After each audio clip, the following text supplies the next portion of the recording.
यह कहानी है एक छोटे से गांव की, जहां के दो जवानों के बीच हुई एक प्यार भरी मुलाकात की। राजत और सुमन दोनों ही गांव के ही थे, लेकिन उनकी कहानी एक नए दिन की शुरुआत से ही बदल गई। राजत एक सिरसिया में अपने पिताजी के साथ काम करता था, जबकि सुमन एक साधु बाबा के आश्रम में अध्ययन कर रही थी।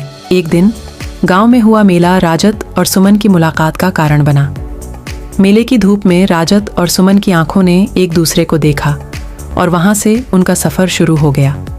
राजत ने सुमन की सुंदर मुस्कान देखकर उससे बात करना नहीं भूला। धीरे धीरे उनकी बातचीत बढ़ती गई और वे दोनों एक दूसरे के साथ समय बिताने लगे। सुमन का पूरा ध्यान राजत पर था और राजत भी सुमन के प्रति अपनी भावनाओं को महसूस कर रहा था। मेले के बाद राजत ने सुमन से अपने जीवन की सभी बातें बांटीं और सुमन ने भी अपनी जिंदगी के रहस्यों को राजत से साझा किया। उनकी बातचीतों में वे दोनों एक दूसरे के साथ बहुत कुछ साझा कर रहे थे, जो उन्हें और भी करीब ला रहा था। एक दिन राजत ने सुमन से कहा, तुम मेरी जिंदगी का हिस्सा बन गई हो, मैं तुमसे प्यार करता हूं सुमन।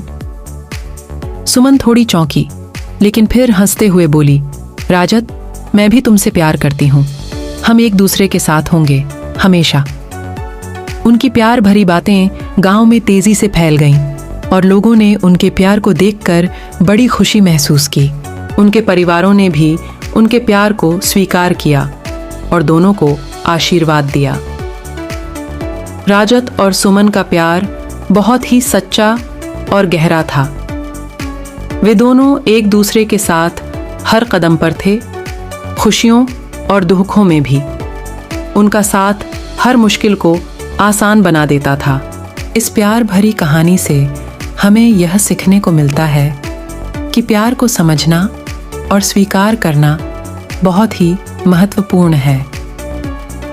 राजत और सुमन ने अपने प्यार को सच्चाई और ईमानदारी से निभाया, जिससे उनका साथीपन बहुत ही सुखद और अनमोल बन गया।